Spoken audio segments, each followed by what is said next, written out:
अस्सलामु अलैकुम वरहमतुल्लाहि वबरकातुहू। आज हम फिर हाज़िर हैं आपके मकतब यानी मकतब तालीमुल कुरान में, और आज हम फिर आपको पढ़ाएंगे उर्दू का सबक। ये उम्मीद करते हुए कि पिछला जो सबक आपको अब तक पढ़ाया वो आपको समझ आया होगा, और इसी उम्मीद के साथ कि जो अब हम आपको पढ़ाएंगे वो इंशाल्लाह वो भी आपको समझ आएगा। अब तक हमने आपको स्मॉल लेटर कह लें आप, या शॉर्ट हर्फ कह लें आप, या शोशे कह लें आप, जैसे हम आपको बताते आए हैं, वो अब तक हमने आपको पढ़ा दिए हैं ज़ाद तक। तो यहाँ तक आप समझ गए उम्मीद है। अब हम आपके सामने ता, ज़ा, ऐन, गैन, फ़ा, क़ाफ़ वगैरह को शुरू करते हैं। तो सबसे पहले आपके सामने हम लेते हैं उन हरफ़ों को लिख लेते हैं जिसके बारे में आज हम बात करेंगे। तो ये है ता, और ये ज़ा, इसके बाद ऐन, फिर उसके बाद गैन, और ये आपका फ़ा और क़ाफ़। पहले हम इसी की बात आपके सामने करते हैं, इन हरफ़ों की, फिर आगे के हरफ़ों की बात जो है आपके सामने बाद में करेंगे। तो ये जो हैं ता और ज़ा, इनके वैसे शोशे तो हैं, लेकिन अभी आपको लिख कर नहीं दिखा रहे, इसलिए कि ये समझ लें आप कि ये ऐसा ही आता है, क्योंकि जब दरमियान में कहीं भी आता है या शुरू में भी आता है तो पूरा ही आता है। तो इसको समझने के लिए अलग से शोशों की ज़रूरत नहीं है। इसके लिए ज़रूरत पड़ सकती है इसके, और इसके लिए भी, और इसके लिए भी थोड़ा ध्यान देने की ज़रूरत है। आप इतना ध्यान दें कि इसमें और इसमें सिर्फ नुक्ते का फ़र्क होता है, तो लिहाजा जो इसके शोशे होंगे वो इसके होंगे। एक नुक्ता लगाने से गैन के हो जाएंगे। इसके और इसकी शक्ल में अगरचे फ़र्क होता है, लेकिन इसकी जो स्टार्टिंग है यानी थोड़ा सा गोल यहाँ तक, ये दोनों एक जैसे होते हैं, तो इसके शोशे भी एक जैसे होते हैं। तो ये तो ऐसे ही रहने देते हैं। ऐन के हम शोशे बना लेते हैं। एक तो ये है, इस तरीके से आता है, और एक कुछ इस तरीके से आता है। ये थोड़ा सा मैंने बना दिया है, और यही गैन के हो जाएंगे। आप इस पर नुक्ता लगा लेंगे, और ये मैंने आपको आसानी के लिए इतना बना दिया। ये गैन हो गया, और ये फ़ा ये इस तरीके से आता है, शुरू में आएगा तो, और दरमियान में आता है तो कुछ इस तरीके से इसकी शक्ल होती है। और यही क़ाफ़ हो जाएगा, शुरू में इस तरीके से आता है और दरमियान में इस तरीके से आता है। ये मैंने आपको जो है शोशे बनाकर दिखा दिए।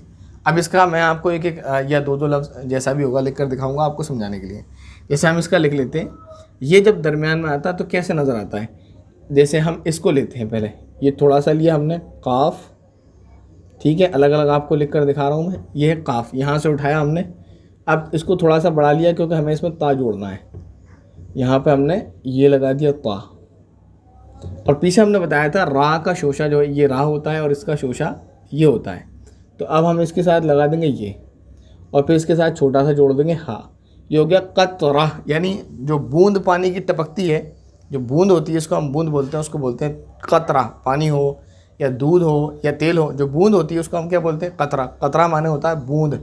कतरा जो आपने सुना भी होगा, कतरा कतरा समंदर बनता है, तो ये कतरा। अब देखें ये ता जो है पूरा नज़र आ रहा है साफ, तो आपको इसलिए अलग से शोशा बना कर नहीं दिखाया। अब जैसे हम लेते हैं इसको, ये शुरू की मिसाल और ज़ा की मिसाल। ये ज़ा है, इसको थोड़ा सा हमने बड़ा कर लिया आपको समझाने के लिए। इसमें जोड़ा हा, और फिर इसके बाद रा। ये हा की भी, हा किस तरह बनता है वो शक्ल आपके सामने बाद में आ जाएगी, कितनी शक्लें हैं इसकी। फ़िलहाल ये आपको दिखा दिया, ये हो गया ज़ोहर। अब आइन की मिसाल आपके सामने लेते हैं, शुरू वाला आइन। जैसे शुरू में आइन है तो ये कैसे आता है। जैसे हम ले लेंगे इसको, आइन अलिफ ज़बर आ, और यही फिर क़ाफ़ उठाया हमने ये वाला, और क़ाफ़ लाम ज़ेर क़िल, आक़िल। ये आइन की इस वाले शोशे की मिसाल हो गई। ये पहला वाला आ गया। दरमियान वाला लेते हैं, तो जैसे हमने बताया था सीन इतना होता है। अब इसमें हम ये दरमियान वाला आइन जोड़ेंगे, ये हो गया। पीछे हमने बताया था बा, ता, पा, टा और या में सिर्फ नुक्तों का फ़र्क होता है। तो वो पुराना वाला शोशा जो बताया था ये बा का, नून का वगैरह होता है, तो हमने एक शोशा वो उठा लिया। और पीछे बताया था आपको कि दाल जो हम लिखते हैं, इसका जो हम किसी के साथ जोड़ते हैं तो ये रा की शक्ल में आता है। तो अब ये या के साथ जुड़ेगा तो रा की शक्ल में आएगा, और ये हो गया सईद, यानी सईद माने नेक, और हम सईद भी नाम रखते भी हैं। तो अलग अलग करके मैंने आपको बताए हैं। सीन यहाँ तक पूरा हो गया, आइन यहाँ तक हो गया, और या यहाँ तक, और ये दाल। सईद माने नेक, ये आइन बीच वाला आ गया। अब गैन की मिसाल ले लेते हैं। ये गैन अलिफ ज़बर गा, और फिर हमने ये उठा लिया फ़ा और लाम।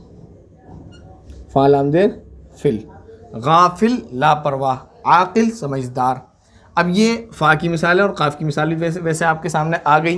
काफ़ की मिसाल एक आपके सामने ये भी आ गई, आपने ये देख लिया। दूसरी एक मिसाल आपको दिखा देते हैं फ़ा की। फ़ा की मिसाल जैसे शुरू वाला फ़ा, तो ये है फ़ा और ये नून, ये हो गया फ़न। फ़न इंग्लिश में बोलते हैं मौज मस्ती मज़ा, और उर्दू में बोलते हैं फ़न यानी टैलेंट। आपके अंदर क्या हुनर है, क्या टैलेंट है, क्या फ़न है आपके पास। दरमियान में जो आता है फ़ा, तो वो ऐसे आता है जैसे हम लेते हैं, ये हमने बताया था आपको, ये सीन है और ये बीच में हमने उठाया फ़ा और इसमें लगा दिया रा, ये हो गया सफ़र, यानी आपका ट्रेवलिंग सफ़र। ये फ़ा की बीच की मिसाल हो गई। अब हम लेते हैं काफ़ शुरू वाला, वैसे तो और भी मिसालें आपके सामने ले लिए। ये हो गया काफ़, ये काफ़ और ये लाम है, ये इस तरह से, और ये मीम। कलम, पेन, मार्कर, कुछ भी, कलम है। इसके बाद हम लेते हैं बीच की मिसाल। बीच में काफ़ कैसे आता है, यह है फ़ा शुरू वाला, और इसके बाद में ये काफ़ दरमियान वाला, फिर इसके बाद ता पूरा वाला। फ़क़त, ये अरबी का लफ्ज़ है। जब अपना ख़त वगैरह पूरा करते हैं हम नॉर्मली, तो वहाँ पर हम बोल देते हैं फ़क़त वस्सलाम, बात पूरी हो गई, इसके अलावा कुछ नहीं कहना आपसे, बस इतनी सी बात आपको समझाना है। तो ये जो है आपके सामने ये चंद कलिमात मैंने चंद हर्फ ये लेकर उनके शोशे या आप कह लें स्मॉल लेटर आपको समझा दिए। उसके बाद आपकी एक एक दो दो मिसालें आपके सामने पेश कर दी, उनके आपको अलग अलग हर्फ ही समझा दिए कि कहाँ से कहाँ तक अलग है ये और कैसे कैसे हमने उठाए हैं। तो उम्मीद है ये आपके समझ आया होगा। अब हम आपको चंद जो है लेटर लिख कर देंगे, और पूरे कुछ जो इस बार जैसे अब तक हमने आपको जो हर्फ लिख के लफ्ज़ जो लिख कर दिए हैं वो अलग अलग टूटे हुए हैं। अब हम जो लिख कर देंगे आपको एक साथ मिलाकर 2-3 लाइनें लिख कर देंगे, फिर आप उसको करके बताएं क्या आपने वो क्या समझा, और उसको इंग्लिश में या आप जिस ज़ुबान में लिखना चाहें हिंदी वगैरह में आप लिख कर उसको बता सकते हैं।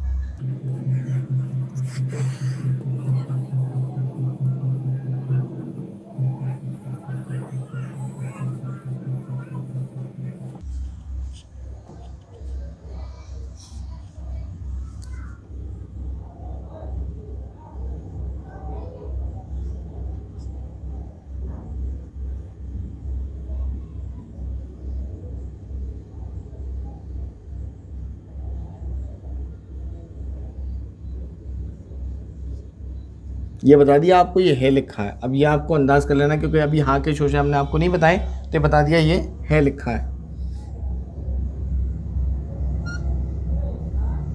आपके सामने मैं इसीलिए लिख रहा हूँ ताकि आपको पता चलता रहे कि कौन कौन सा हर्फ इसमें जोड़ा जा रहा है।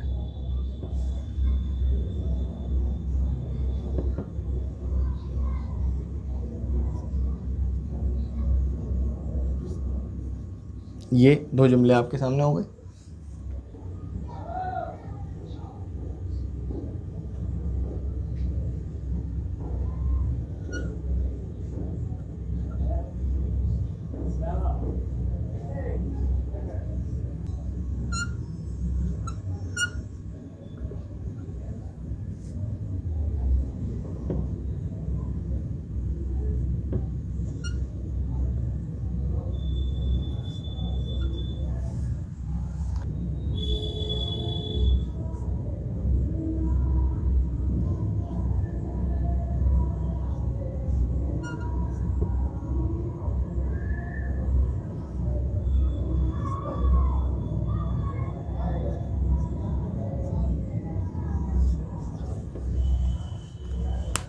ये चंद जुमले हमने आपको लिख कर दिखाएँ, और आप इसको हिंदी में या इंग्लिश में जैसे भी आप कमेंट करना चाहें कमेंट कर सकते हैं। इंशाल्लाह फिर आपको देखकर बताएंगे किसके जो है जवाब सही है, किसके गलत हैं। अस्सलामु अलैकुम रहमतुल्लाहि व बरकातुहू।